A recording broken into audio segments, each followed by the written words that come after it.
الان 2 تا پارکینگ شده.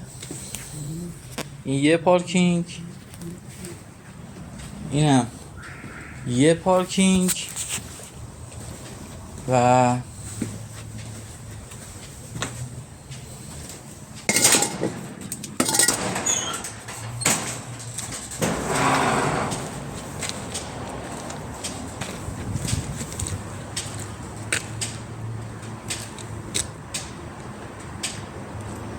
دو طبقه به من گفته بودن میتونی بیشتر بزنی.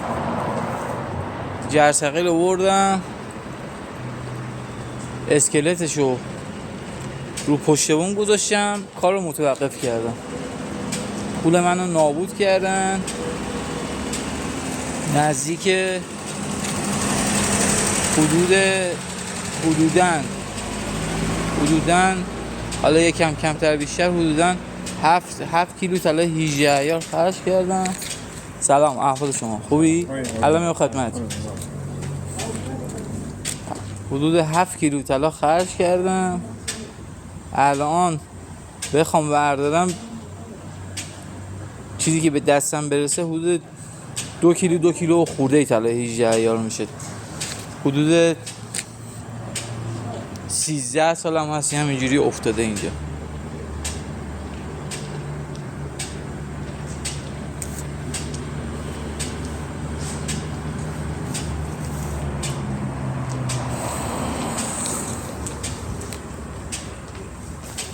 و اینکه حالا رژیم تروریست ایران به هلیکوپتر شیطان تروریست دونالد ترامپ حمله تروریستی میکنه. من امپراتور کبیر امپراتور حمید عسکری 100 تا بمب اتم میزنم به ایران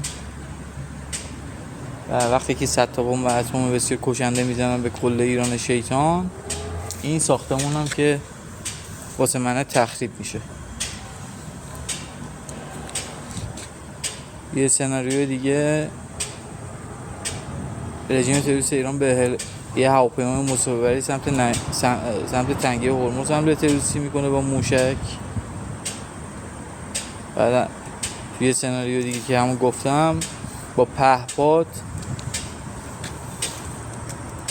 هلیکوپتر شیطان تروریست جاسوس دونالد ترامپ شیطان رو میزنه رژیم تروریست ایران و به دروغ اعلام میکنن که تروریست جاسوس دونالد ترامپ مرده در حالی که زنده خواهد بود. حالا الان تیراهن‌های قبلی رو چند سال پیش فروختم، ولی الان یه دونه تیراهن دیگه دارم. الان اینا 2 واحدیه. یه طبقه دیگه که بزنم میشه 5 تا 150 متری. یه طبقه دیگه تیراهنش الان اونجاست رو سقفه، میشه 5 تا 150 متری. 3 تا پارکینگ پایین میشه، 2 تا پارکینگ بالا، یعنی 100% هم تامین پارکینگ میشه. حملات تروریستی 11 سپتامبر رو نمیبخشم و انتقام میگیرم. پول منو با آمدانه همه جوری چیدن که این پول من نابود بشه. حتی اگه الان یه طبقه دیگه بزنم مثلا میشه 2 کیلو خورده طلا، یعنی 7 کیلو حدوداً حالا یکم کمتر بیشتر حدوداً 7 کیلو طلا 18 عیار خرج کردم. طلا فروختم 7 کیلو فروختم. الان 2 کیلو خورده تموم شدهش دست منو میگیره.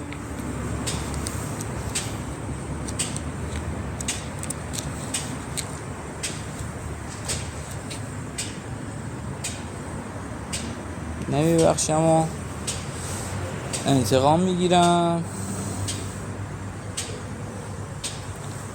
زمین گرد و منم کینه‌ای.